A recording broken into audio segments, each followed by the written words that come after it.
Start. Petitioner प्रति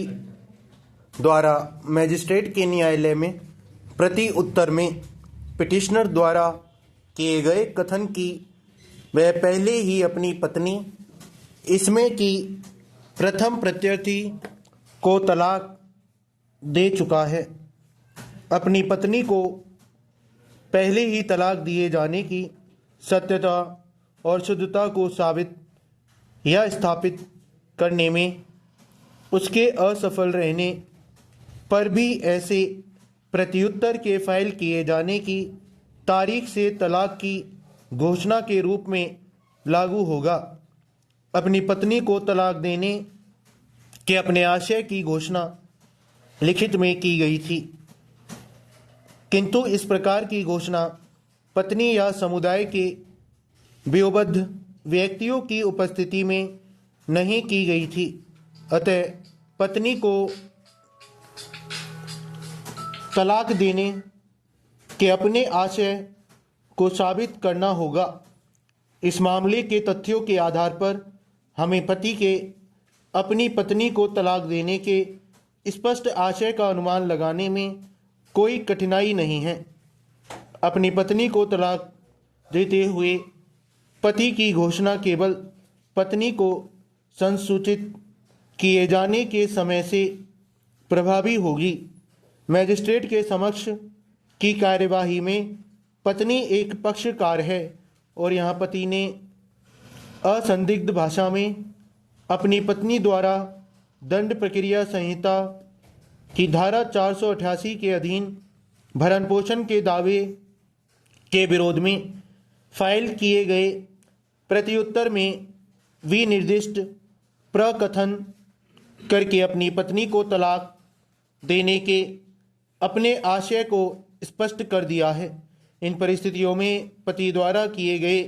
कथन के बारे में यह समझा जाना चाहिए कि इसका ज्ञान पत्नी को हो गया था, क्योंकि वह उस कार्यवाही में जिसमें उसके पति द्वारा इस प्रकार की घोषणा की गई थी एक पक्षकार थी। केवल यही तथ्य पत्नी की इस दलील को अस्वीकार करने के लिए पर्याप्त होगा कि पिटिशनर प्रति उत्तर फाइल करने के पश्चात भी उसका पति बना हुआ है और वह उससे भरण पोषण का दावा करने की हकदार है। इसमें प्रथम प्रत्यर्थी पिटिशनर के प्रति शपथ पत्र फाइल करने की तारीख से उसकी पत्नी नहीं रहेगी, अतः वह उसके पश्चात केवल इद्दत की अवधि को छोड़कर उसका भरण पोषण करने के लिए दायी नहीं है। विचारण न्यायालय द्वारा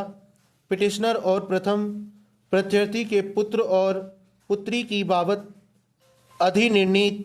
भरण पोषण कायम रहेगा और प्रथम प्रत्यर्थी को भरण पोषण अधिनिर्णीत करने वाला आदेश इस उपांतरण के साथ अपास्त किया गया है कि वह भरण पोषण की केवल इद्दत की अवधि तक ही हकदार है, उसके पश्चात नहीं। अतः मुख्य प्रश्न का उत्तर सकारात्मक रूप से दिया जाता है और वह तलाक दंड प्रक्रिया संहिता की धारा 488 के अधीन भरण पोषण के लिए मजिस्ट्रेट के समक्ष पत्नी द्वारा दिए गए आवेदन के विरुद्ध पिटिशनर पति द्वारा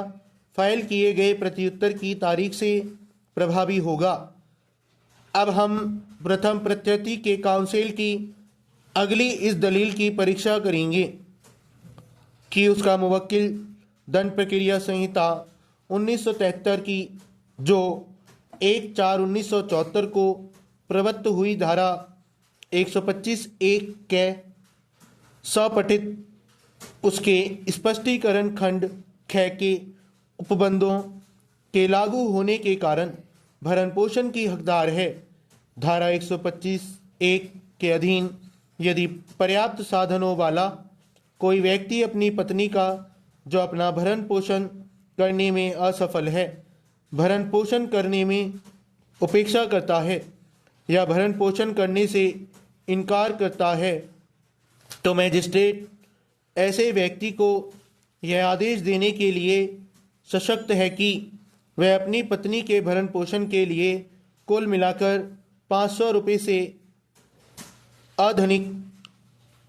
की ऐसी मासिक दर पर, जिसे मजिस्ट्रेट ठीक समझे, मासिक भत्ता दे। स्टॉप।